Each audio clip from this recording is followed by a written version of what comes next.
How y'all doing? Arthur Scott. I'm gonna take the inspiration and go through this Dum Diversas as swiftly as possible because it is a very complicated subject, but very simple at the same time. So, the Dum Diversas of 1452 is a bull papal issued in the 18th of June, 1452 by Pope Nicholas, and it authorized Alfonso the Fourth of Portugal. So I think it's important to just see who they are. And I did my little quick pre-read. So I'm gonna just go up there. I'll just scoot the screen, make it easier. That's Nicholas the Fourth, pointy nose, big hat. That reminds me of the Ottoman Empire. Makes sense because, well, I'm gonna just say the years he was alive, and then I'll go into it. He was born in November 15th, 1397 through March 24th, 1455, which makes sense. 2 years after the Bull Papal. But anyway, he saw the fall of Constantinople to the Ottoman Empire. He's the most recent pope to take on the name Nicholas, and that is irrelevant. So scroll down to his early life, and technically really all I saw besides these odd country names that I have trouble pronouncing, with towns within countries. Lun Igiana, and but when they start ballparking it, what is it? Florence. Florence is brought up, and he is attending school there in Bologna and Florence, where he got his degrees in theology or whatever, before he is initiated into becoming the Pope and replacing the previous Pope. What I found funny is he made a few friends, and you'll see names mentioned up here. But as soon as he became Pope, he threw a He threw a jubilee in which I'll just read it.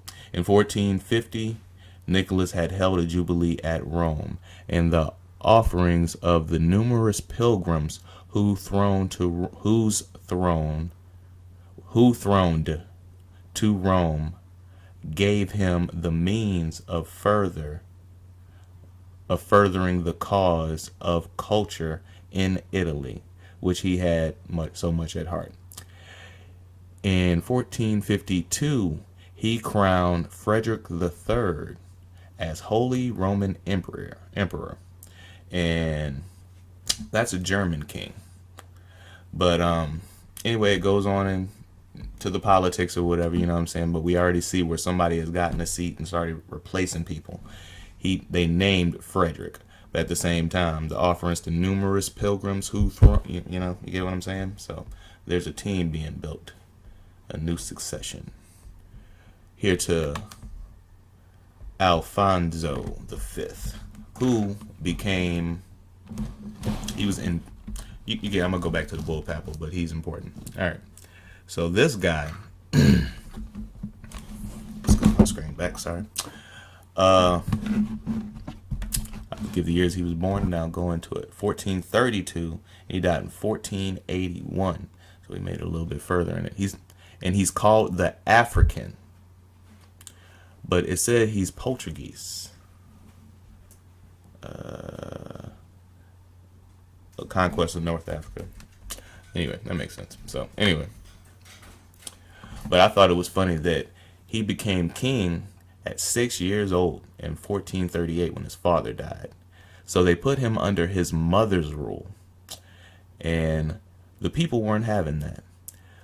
They became the Count of Barcelos, where the half brother of King Edward was the only person on his side, or on the mother's side, as far as an ally to keep the mother enthroned. But the Portuguese in 1439, pretty much 1 year after his father dies, and he's the king under his mother's rule. The Portuguese Cortes. It says Cortes. Cortes. assembly of the kingdom. Okay, so anyway, they decided to replace the queen with Peter, Duke of Cambria. And I've heard Cambria when you watch your European documentary, so you wonder the connection. We know the whole Dukes and Duchess stories. Last note, I'm just going to say some of these highlighted words. The first Duke of Braganza is mentioned, as well as Isabella of Cambria. I know that the first guy I just said, the Duke, he kills Isabella's father as well as his uncle in the Battle of Afarabiria. And the Duke of Bazak, that word I said just a second ago, became the de facto ruler of the country. So you see this power switch going on both sides, technically, or whatever, because this is a man of Portugal, and if you look at his facial features, you wonder if Turkey's involved or whatever. But he looks like he's mixed with a lot of that. Put under his mother's rule, they snatched the crown from the queen, but at the same time, in the other ballpark, somebody who's going through the educated masonry, I'm sure, system is being initiated into the papacy. I think that's papacy. Anyway, he's being initiated into that, replacing people with Germanic kings and quote-unquote pilgrims. But we know how that word pilgrim plays on this side of the world. So I'll go back to the Dum Diversas now. So there's a lot of controversy leading up to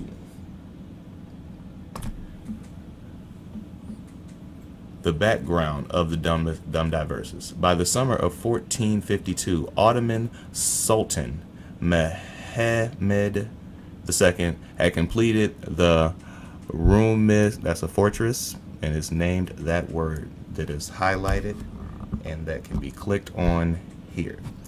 Fortress on the western of the European side of the Bosphorus, located several miles north of Constantinople. It commanded the narrowest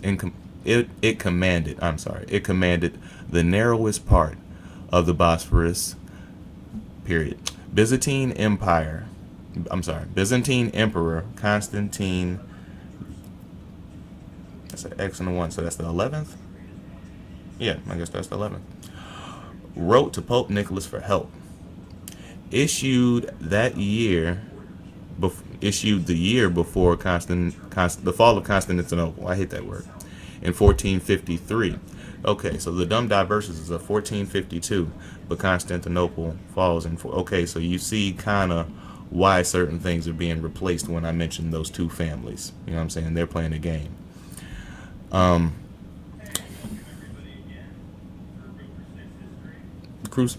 Okay, I'm gonna go. The bull may have been intended to begin another crusade against the Ottoman Empire. Nicholas V's nephew, this guy, was Megas Dux, or Do.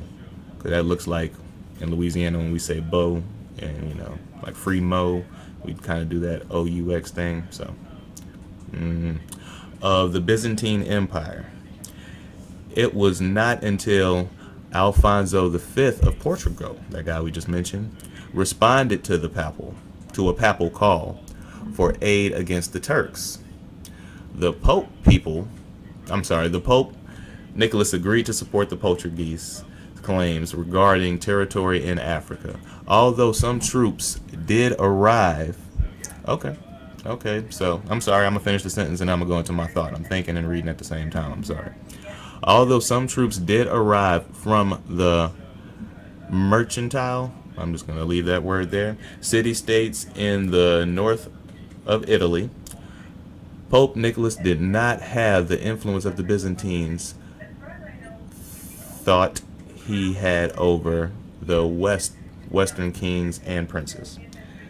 France and England were both weakened by the 100 Years of War, and Spain was still engaged in conflict with Islamic strongholds in Iberia. Any Western contribution was not equated to the counterbalance of the Ottoman strength. All right, so I'm just going to go on my thought now. This, I'm sorry, I don't even have his picture right there. But Alfonso, the one from Portugal, he's defending his crown against dukes and duchesses, what it appears to be. And they're moving in at the same time. It looks like a double cross. It looks like they never really truly planned to give Alfonso his true estate back. Because as soon as the Pope gets in play, he puts more dukes and duchesses, more Germanic kings and queens into play. You know what I'm saying? It says in the Alfonso story, wherever that lineage ends up, they become the defunct ruler. So therefore they never got what was truly just due. So there's a double cross. And actually this is a perfect time for what I was planning to do before I read the content. I'm gonna do that, and I'm about to add a clip in, and within this clip you'll see what video it is, because I'm pretty sure the words are at the top or the bottom of the clip. And then within this clip I'll explain when I come back. When that is not enough, they cut a swathe across Europe, all the way from the Adriatic to the Baltic.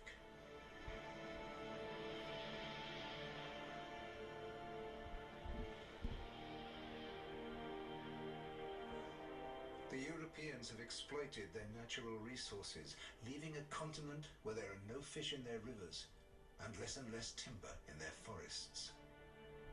Their continent is crowded with people, and they don't know what to do with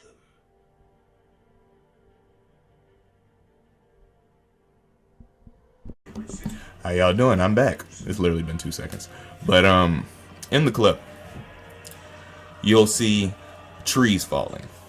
And I can't remember the exact documentary right now, but like I said, the title will be on it.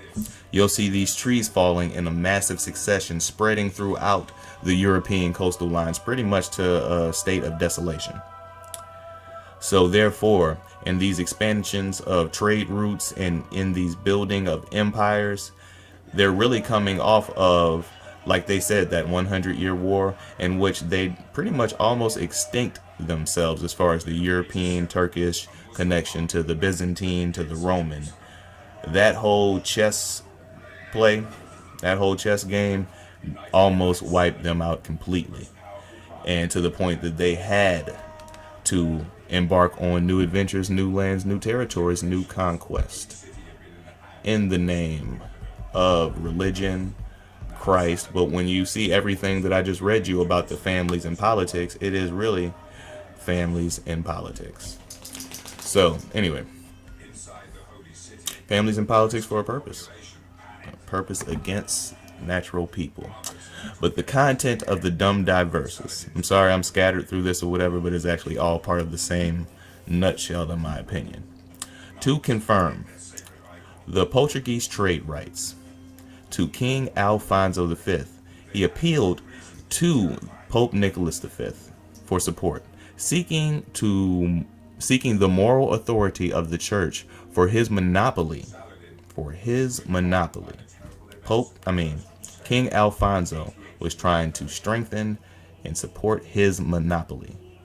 Coming off of the fact that he has been made king, I'm pretty sure he grew up before a lot of these events, so therefore he is trying to regain his throne because they done threw his mom off because the Portuguese did not want a woman ruling them. So anyway, or didn't want that woman ruling them. So anyway, I'm sorry. Monopoly. The Bull of 1452 was addressed to Alfonso V and conceded Portugal's right to attack. Conceded. C-O-N-C-E-D-E-D. So conceded. Somebody tell me what that means, but I'm reading it to you. It gave them anyway. I'm just going to start the sentence over. The Bull of 1452 was addressed to Alfonso V and that word, Portugal's right to attack, conquer, and subjugate Saracens and pagans. Now, pagans is a very broad word.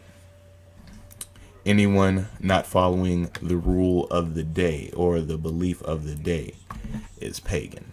So, we grant you kings of Spain and Portugal by these present documents with our apostolic authority. So, that's an interesting word.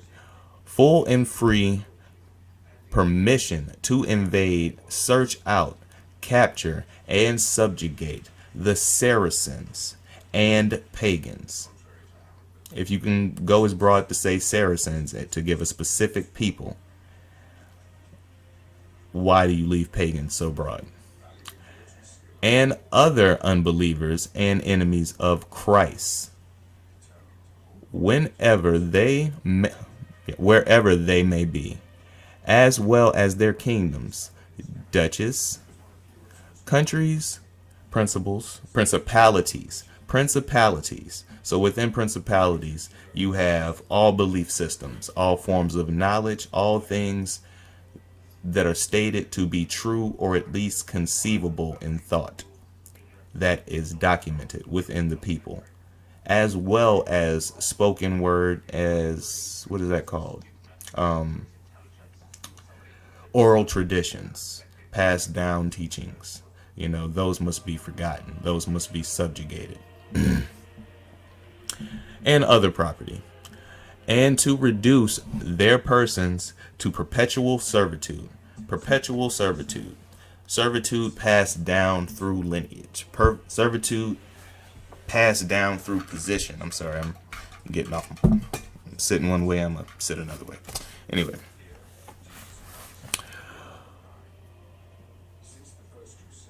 This word right here is interesting.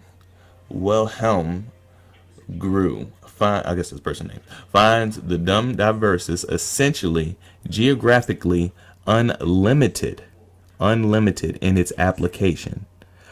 Perhaps the most important papal act relating to Portuguese colonization. Although undefined, Richard Raisin, who was some guy who read it, finds that it clearly refers to the recent discovered lands along the coast of West Africa. Portuguese ventures were intended to complete with the Muslim trans-Saharan caravans, which held a monopoly on the West African gold Ivory Coast. So that is the last part is an injected opinion of a man who read this. It actually doesn't even give me his qualifications or his stats or why I should hold what he says to be valid as far as where this line cuts off and it is no longer the bull papal. So in here, the perpetual servitude of the unlimited regions of non-believers in Christ, pagans and Saracens. So we started out with a family conquest, a family rulership that was snatched from one man, and he asked the powers of be, who are throned within Rome, given Roman title, so on and so forth. And we see they branch into the dukes and duchess. If the man who had his throne taken from him, which is the man from Portugal, his mother and him are on a path of vengeance to regain their title from dukes and duchesses. Dukes and duchesses. Because when he was removed, the council, if you want to call it a council, they had a specific word, but the council of Portugal snatched his mother from the throne and replaced them with the Duke of, I might as well just hit the button right here, I'm sorry. I'm ballparking this. I know it sounds like I'm just reading history for no reason for those who don't know while I'm doing this. Where is he? Oh, I could remember that. Cambria. Because Canterbury just pops in my head, when you hear that word and dealing with dukes and duchesses and the Ottoman Empire and that back and forth. Because, quick intersection, I actually watched a short documentary and they were doing blood tests on Europeans. And therefore, you wonder what the motives are in comparison to doing blood tests on Negroes, Asians, and anybody of a melanated source. But when they were doing these on some council people of the European monarchy right now, that are alive right now, they were getting a lot of Arabic, Turkish, Iraq DNA. Even for some of the people who call themselves European nationalists, who go back to the Celtic beliefs of that migration, were astonished almost to the point of tears to find out that they truly are Turks, Iraq people, and the people who they are pretty much boycotting and trying to block off right now. Sorry, I can't get comfortable. Anyway, so how did that family battle between Rome, King Alfonso begging Rome, and then being stubbed in the end? Because when you go back to his page or whatever, they only end up being the defunct ruler of a certain region. So therefore, you didn't even get your kingship back from your father's name. So he got hit with the okie doke, Alfonso of Portugal. But anyway, his people were used, his nation were used, his forces were used actually to further the Roman spread, which was, where's the word? It's unlimited. The geography is unlimited, and I'm saying that for a reason. Because how does the family battle, and quick note, the Pope Nicholas, and I can find it really fast because I think I know what paragraph it was in. When Pope Nicholas threw that jubilee for the pilgrims, the pilgrims who were thrown to Rome, it gave him further cause of culture in Italy, which he held so much at heart. So what is culture of Italy? Is that culture of Rome? So therefore, he's putting people, that doesn't involve religion right there. That really doesn't. It really doesn't. What culture are you, putting out there or supposedly defending for it to come to the point that you would write this to subjugate all those who are considered pagan?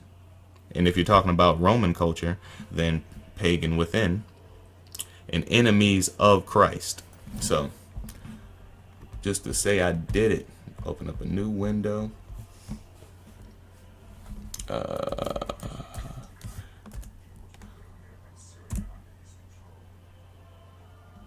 I'm doing pretty good. I've only been here 11 minutes. I feel like I've been talking for... I have not been here 11 minutes. This is a double video. I forgot about the first part. Anyway, Christ. And we can show Cesare Bulgari. Google it. It's spelled like Caesar Bologna Guerra. I'm joking, but Cesare Bulgari is the French Portuguese. What is he? It's not French, but it just reminds me of the French area. But anyway, he was a king. He was a prince or something, a warrior, some guy in power. He killed his older brother to receive his father's favor in a certain military act or whatever. And he was actually, it's during near the Constantine story, He switched over to Catholicism or whatever. All of a sudden he's rewarded and he becomes a more holy person or a more rewarded person. Because you know how those kingdoms get down. But just to stay on topic. Christ. In Christianity, the Christ. And next to it has Christ. Christ. Greek Christ. Or Christos. Now, I'm going to stop there. Because this whole thing, I'm going to erase this, even though this is something I want to look up later. Sorry, I had to get rid of a few tabs. All right. I'm going to highlight Christos. I think I can copy and paste. I normally look at everything on my phone, so the computer is still a wonder. I don't really do my music on here.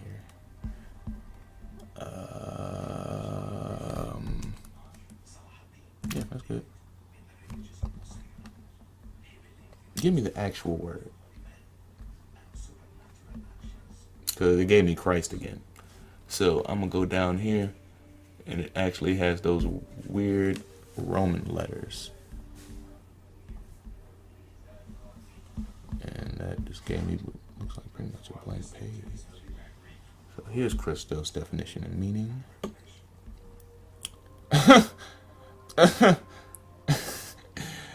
Christos definitions. Sorry, no definitions. Etymology. Sorry, no etymologies found. But anyway, okay, I'll go back to the main then, since y'all want to play that game, because we know that is some Bolshevik. That is some Bolshevik. Anyway, some bullshit. Alright.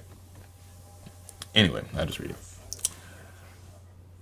So, in the Greek transit, or translation, that's what it says, translate, the anointed one. Then it says Hebrew translation, Messa, or Messiah. It's synonymous with Jesus of Nazareth. Christians use it as both a name and title for Christ. So they say. So they say, and that could become a whole nother study on itself. And I think I've covered a good portion of the key points that I need to go on my little information-induced rant. So, I'll be right back. Alright. So somehow, these multiple family battles for power have come into fruition through the conquest of the non-believers in Christ. I don't know how those two tie together as far as true belief or whatever, because they weren't fighting for Hebrew families that I have found. They weren't fighting for Israelite families that I have found. Fighting for Rome, trickery of the Portuguese, well, that one Portuguese man who is significant, Alfonso. Trickery of him, thinking that we're going to fully support your movement and reinstating you into the throne of your region and just making you a defunct. You get what I'm saying or whatever. There's kind of some missing lines or whatever. But just a ballpark. I have America. Let me just start. America being the latest and most accurate description of the New World. Now, you saw in the clip I posted, there was it was more than conquest. Well, I guess it is still conquest, but it was more than the sense of adventure that we would send Columbus and his fleets out to the New World or whatever. Because if you saw by as far as the stance of resources, we have depleted everything through the 100-Year War. Therefore, these massive fleets, I'm not even going to get to how they're used in slavery, but supposedly used in slavery. But these massive fleets or whatever, Nina Pinta, Santa Maria, you know, we're not going to risk these ships on a man going to India in the wrong direction. Not to mention he admits in his own writings, I'm looking around because I have the book somewhere, but I'm not trying to get distracted. He was looking for Jerusalem. He was looking for the Holy Land. So, supposedly he was trying to get there in India. Even if so, I'm going to go into America, which is literally the captain's log. You know, you pick a captain, we'll log him.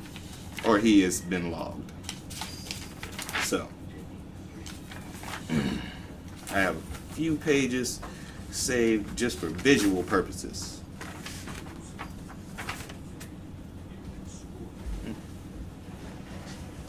And literally, okay, if you have this book, page 27, it talks about nothing but Edom, the Jews, the Hebrews, Israelites on this territory.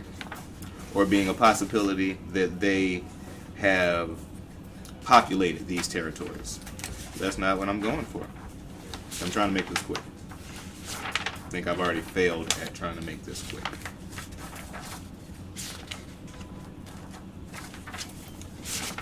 Got a bunch of pages saved for different reasons. Alright, this is just one visual. Turn on my background light because I don't want nobody saying, oh, you can't see it. I can't see it, so there's no proof. Because I was telling this story to another person at work, and it was like, well, when you see them shading the red man, you know, there's no way to say that that's a Negro. How could you say that's a Negro? Because they're shading the... You try to draw me brown with a charcoal pen or with a charcoal pencil on some old paper back in the day and not make me a black smog. You're going to have to do those lightly touched lines or whatever in which you can confuse my race with a red man. But I understand. Guest appearances, anyway. Right here. Columbus and them noted, amongst seeing aliens, supposedly. I don't know. They got a lot of stories about Columbus. But Columbus and them noticed seeing people on long canoes traveling past them. These people were black as night. Or very melanated. But if you've been in a nation not really back and forth with the melanated, then you might have to describe it a certain way. But anyway, in their canoes, rowing right alongside their ships. And this isn't even that exact picture. This is just showing that they actually... Water was no issue for these people. You know what I'm saying? And they got houses. They have been living. They are civilized. The quote-unquote savages. I'm about to be pissed and ass. That was holding my page. They just fell out. Hopefully there's an indentation still, and there is. It's in this area. All right. Never mind, I mentally remember what page it is.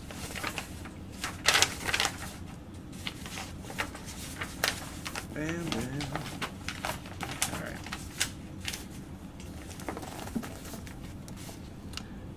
Right here, you cannot deny who that is, and you see his sheath. She has her head covered. They're wearing. Those are tassels. You see the tassels at the bottom of the garbs. And I'm going to get a lighter just to make this real. You see? Pray I did not set my book on fire. But that's significant. Alright. Hold this here.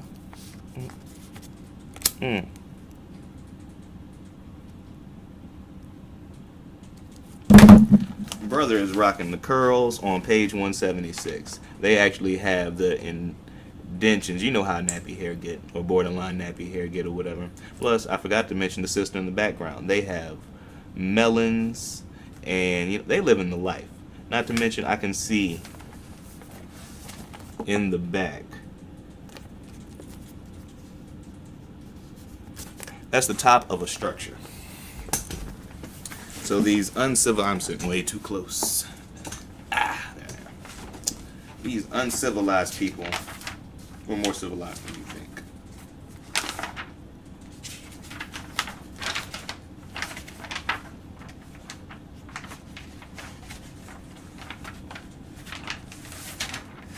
Alright. And one last little piece of information. Before I roll, or before I ballpark. Sorry, I know this seems extensive. I actually know what the page looks like. I just gotta find it.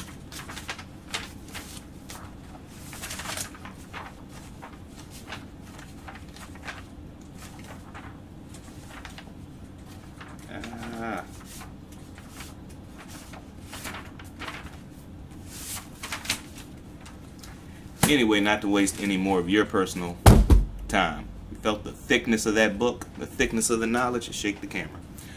I'm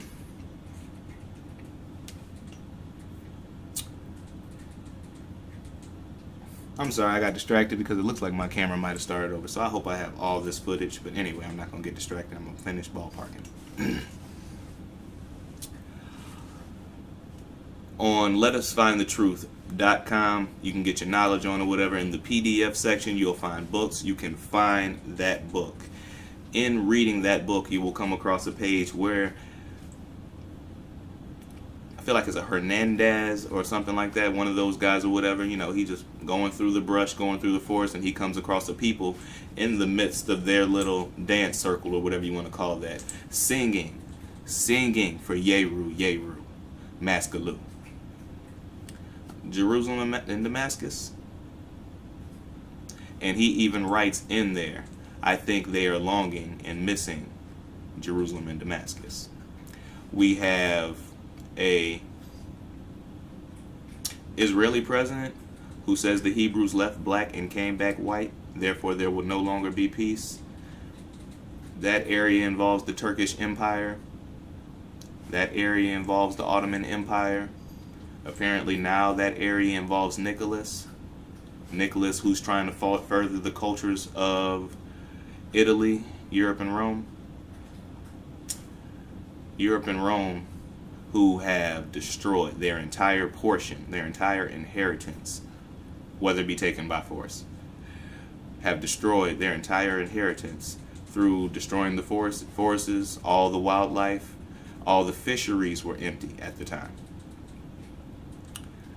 Now in the name of Christ, now in the name of religious and goodness, come to subjugate a people who I have shown you in the captain's law look like me, look like you, us, with variations. We still can't own anything right now. I hate the comment during riots. Why are they burning down their own communities? Because we don't own the damn thing in it. How the Indians used to do it, burn down the teepees. And for better example, how did the Russians do it against Hitler? When Hitler's Nazis had to cross that wide terrain of the Russian countryside, I forgot who was the Tsar or who was the Russian lead at the time. He sent out a message like, hey, go out, take everything you need out of your cribs and burn them to the ground. Take whatever cattle you need with you and slaughter the rest. Don't give them an inch of anything of ours that they can use against us. And we should have took that advice way back in the past. I think we burned down Rome, didn't we? Greece, Nero, whole nother story. I hate that I talk like that. But you get it. If you've never heard of the Dum Diversas 1452. Dum Diversas 1452. It actually involves your enslavement. It actually involves the purpose of the quote-unquote discovery of the peoples here, the discovery of the natural land. And you can even read in Hernando de Soto's conquest or whatever, which took place a little later or whatever, but yet the same pattern is still being taken, where we find a tribe, snatch a baby or a little girl, use that baby or little girl against the tribe, information-wise, communication-wise, threaten the tribe if we can't get what we want through the tribe, which naturally what they always ask for is we need bearers. And bearers was slashed for slave, because they always said they take the bearers in the name of peace and this, that, and the other, but it was normally a slaughter, and the people carrying our junk now are now subjugated to us. By what degree? Decree. By what decree? In the name of who? Dum Diversas 1452. A paper that is unlimited in its stretch. So that means from wherever it was started, written, and originated, it's spread in all direction, has no limit. I have not seen where it has been destroyed and disqualified. We still have a pope. So regardless of from where it starts and spreads, it still stands. Y'all enjoy going to work tomorrow. Quick note, Richard III is a Capetian. Look up the Capetians. It sounds like Vespasian, but it's actually a European sect of the rule. Hate to throw that into the ballpark. Literally just heard it. Knowledge, man. Keep it going. Last quick note on the Capetians. That's where carpet denim comes from. Seize the day. Carpet denim. Carpe diem. I'm just playing.